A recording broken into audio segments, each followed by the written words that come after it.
Al-Quran. Nah, sehingga waktu kita betul-betul mendalami ini, menghayati, berlatih untuk menanam pohon-pohon itu di dalam jiwa kita, di dalam pikiran kita, dengan kalimat yang baik seperti pohon yang baik. Nah, itu pernah kita. Ya, Assalamualaikum warahmatullahi wabarakatuh. Bismillahi tawakkaltu ala Allah la haula wa la quwata illa billah. Allahumma salli ala Sayyidina Muhammad wa ala alihi wa ashabihi ajmain. Kita bersyukur pada Allah Ta'ala bahwa pada siang hari ini kita sama-sama diberi kekuatan oleh Allah. Kekuatan iman, kekuatan untuk ikut bersama-sama dalam kajian ini. Diberi kekuatan kita untuk menerima segalanya yang baik-baik dari Allah Ta'ala. Dan kita juga diberi kekuatan untuk senantiasa menimba ilmu dan meningkatkan ketakwaan. Dalam rangka kita mengharap ridho Allah, mengharap ampunan dan rahmatnya. Bapak Ibu yang dirahmati Allah, para sahabat semua, alhamdulillah sekarang ini kita ambil tema yaitu menikmati hiburan. Ya, jadi menikmati hiburan. Ya, nah ini menikmati hiburan ini karena memang betul-betul Rasulullah itu sholat itu sebagai hiburan, ya, menikmati hiburan. Jadi memang para nabi itu hiburannya adalah sholat itu, bahkan menikmati hiburan terindah. Nah tadi sholat adalah hiburanku. Tuh. Ya jadi itulah para nabi. Nah itu ada di buku sejarah nabi, ya sejarah nabi tentang bagaimana Rasulullah itu sholatnya itu menjadi hiburan yang terindah. Nah itu di halaman 233, ya di halaman 233 itu bukunya Sejarah Nabi karangan Dr. Haikal. Nah ternyata Rasulullah SAW itu hiburannya itu sholat. Kenapa jadi hiburan? Karena di dalam sholat itu ada makna-makna, ada penghayatan-penghayatan, ada keindahan, ya, ada kenikmatan. Makanya itu disebut kita ambil temanya itu adalah menikmati. Ya menikmati hiburan yang terindah, nah, begitu. Jadi ini menjadi tema induk juga di kita, ya tema yang mengantarkan kita untuk terus belajar berlatih ini, yaitu karena kita ingin menikmati hiburan terindah. Nah inilah yang dirasakan oleh para nabi dan rasul. Nah jauh beda dengan kita ini. Kalau kita kan sholat itu terpaksa, sholat takut neraka, sholat asal-asalan, kalau nggak dimarahin kamu sholat. Nah itu jauh bedanya tuh. Nah sehingga inilah yang kita coba untuk menyesuaikan diri dengan kondisi jiwa, kondisi pikiran daripada para nabi dan rasul.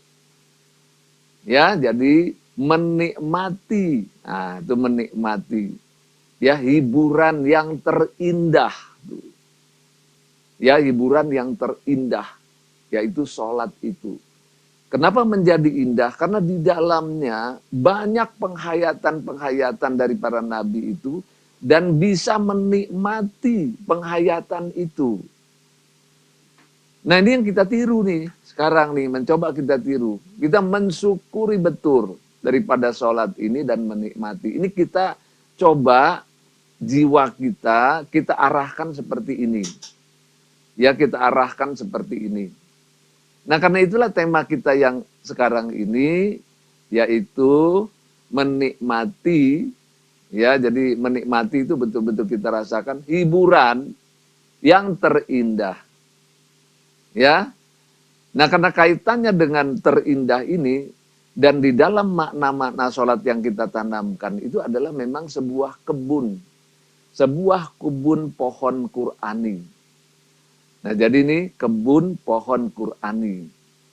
Ya jadi Jadi kebun pohon Qur'ani. Jadi kita memandang kebun pohon Qur'ani ini dengan terasa indah, terasa menjadi hiburan. Nah kalau Bapak Ibu kita datang ke satu tempat yang luas begitu, dan di sana ada tanaman pohon-pohon yang indah begitu.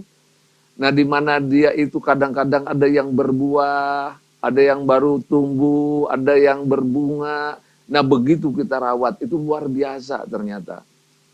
Nah inilah pekerjaan sehari-hari kita. Dia membangun jiwa kita dengan pohon Qur'ani itu. Ya, pohon Qur'ani. Nah yang saat ini judulnya adalah tawadu. Nah kita biasa menyebut dengan terapi tawadu. Kenapa terapi? Karena ini betul-betul menyehatkan, ya menyembuhkan, menjadi nutrisi jiwa dan raga kita, menjadi nutrisi pikiran.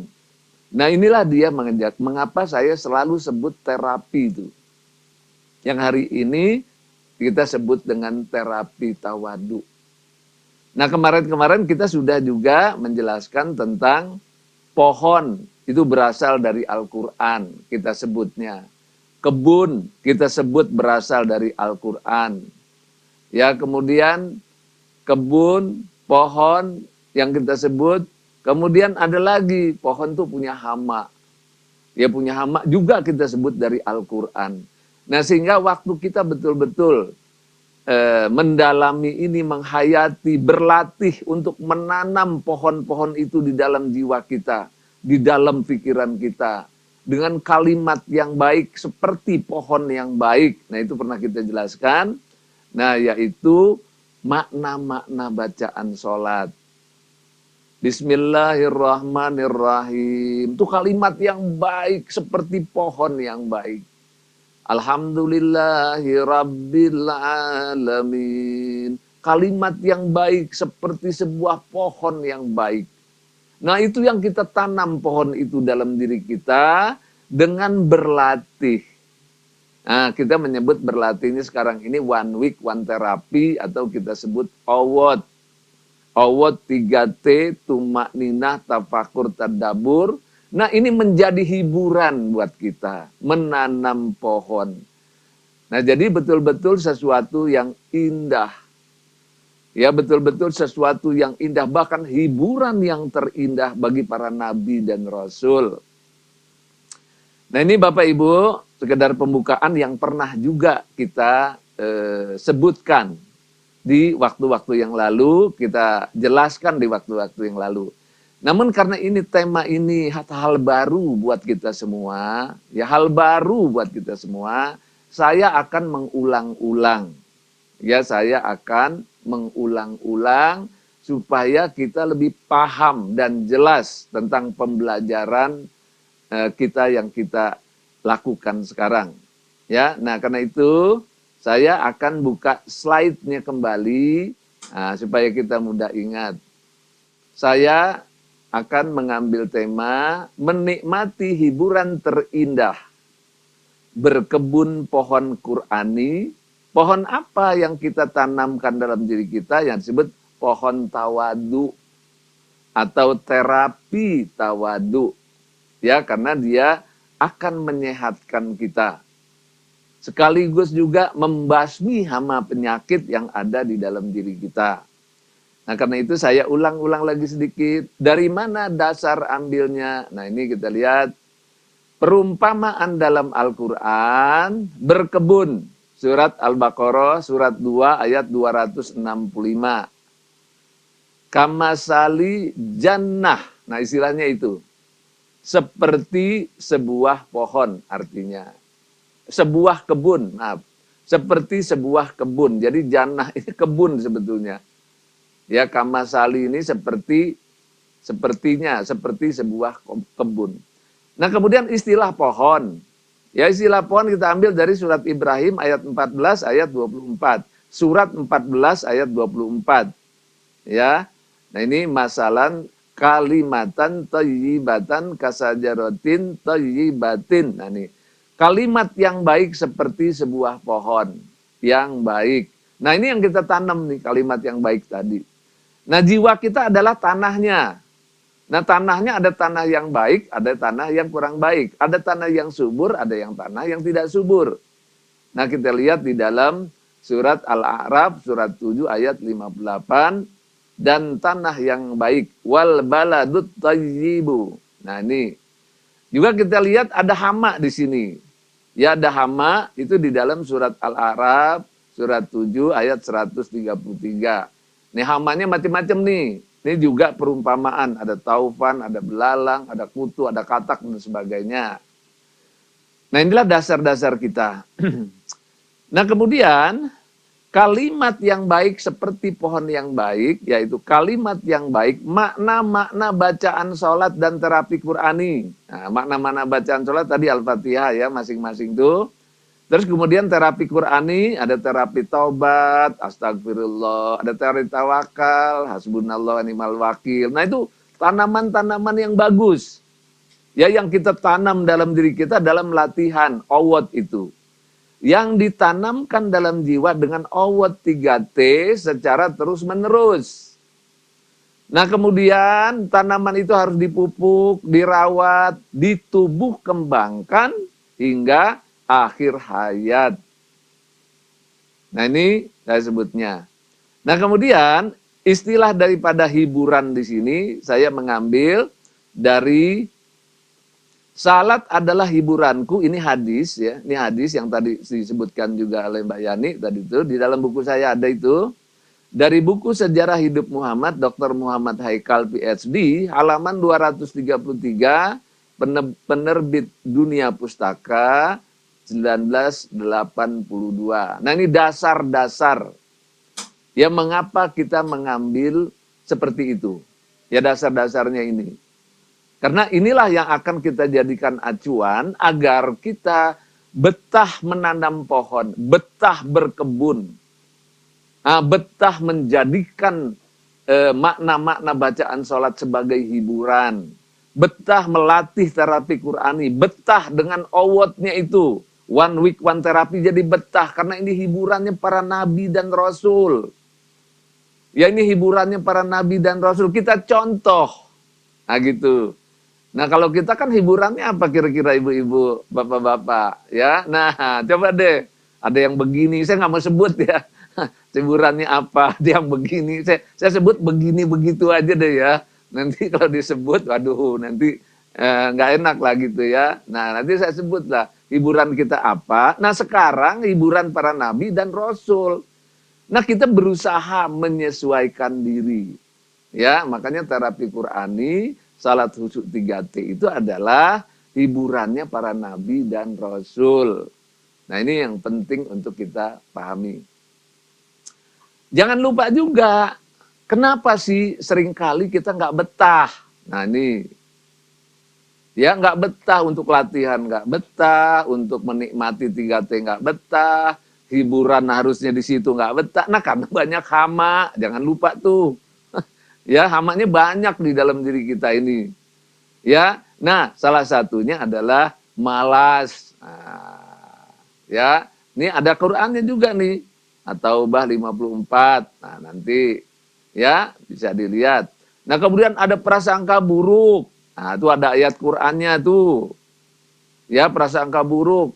Aduh, ini pelajaran apa ini? Oh, Pak Lukman tuh siapa sih? Oh, jangan-jangan Pak Lukman aliran ini nih, aliran itu. Nah, prasangka buruk terus. Jadi, orang tuh nggak boleh beda dikit aja, karena ini ada hal yang baru dijelaskan, mungkin belum pernah didengar, udah langsung aja prasangkanya buruk. Wah, jangan-jangan begini, jangan-jangan begitu tuh, gitu. Kata guru saya tuh nggak bener tuh, kata guru macam-macam tuh. Ya, ini prasangka buruk. Nah, kemudian ada lagi ragu-ragu, iya apa enggak nih, iya apa enggak nih, itu hama juga tuh. Nah, kemudian sering merendahkan orang lain. Ya, Pak Lukman apa sih ilmunya cuma segitu doang. Tuh lihat guru saya tuh. Guru saya tuh ada Habib, ada profesor, ada doktor, ada ini. Pak Lukman apa sih? Gitu. Nah, itu merendahkan. Nah, jadi itu mengganggu dalam jiwa kita. Jadi menolak akhirnya kita mau latihan itu. Padahal ini hiburannya para nabi dan rasul. Kemudian sombong. Ya, ada sombong tuh, ada sombong besar, ada sombong kecil. Ya kalau sombong kecil dia paling tidak ya apa sih ini Pak Lukman nih kayak gini nih ya apa sih ilmunya nih, saya juga ngerti lah begitu. Belum dipelajari udah ngerti duluan. Banyak yang kayak gitu, alah paling begitu gitu. Belum dipelajari, belum.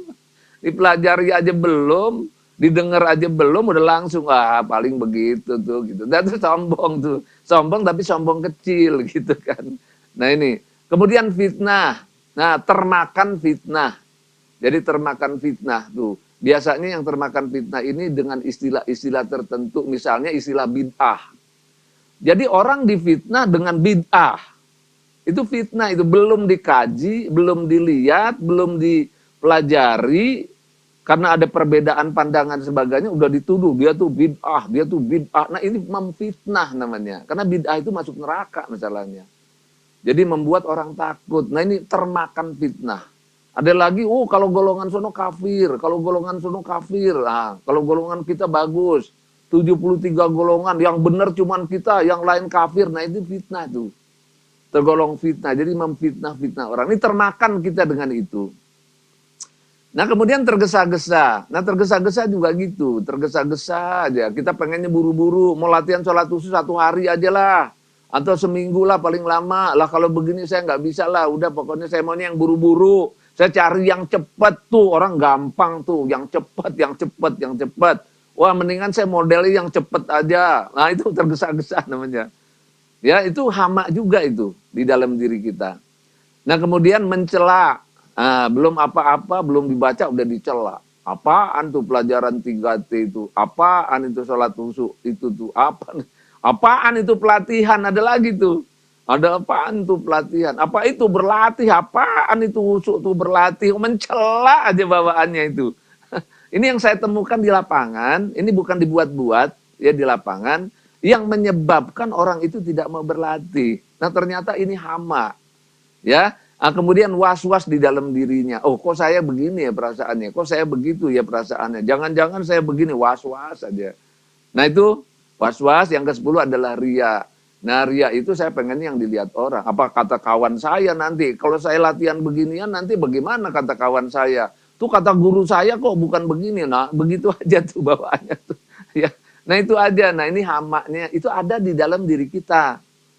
Jadi kita nggak bisa nyalahkan orang lain. Kalau perbedaan pandangan itu kan di dunia ini semua terjadi. Tetapi sikap kita itu yang menjadi hama. Kita ikuti yang beginian. Ya harusnya yang diikuti kan yang tulus, yang ikhlas, yang kita belajar dulu, kita dalami dulu, kosongkan dulu ilmu kita lihat dulu, kita kaji dulu, kita dalami. Nah, kalau udah benar, yakin tuh begitu. Kan ada bukunya. Ya, jadi untuk menghilangkan hama itu saya buat tuh bukunya sudah ada, rekomendasi majelis ulama sudah ada dan sebagainya. Ya, nah udah diajarkan di para ustadz, para mubalik, di IAIN, masih ragu juga. Masih juga didengerin tuh hama itu. Nah ini problemnya di kita, nah itu ada di dalam diri kita.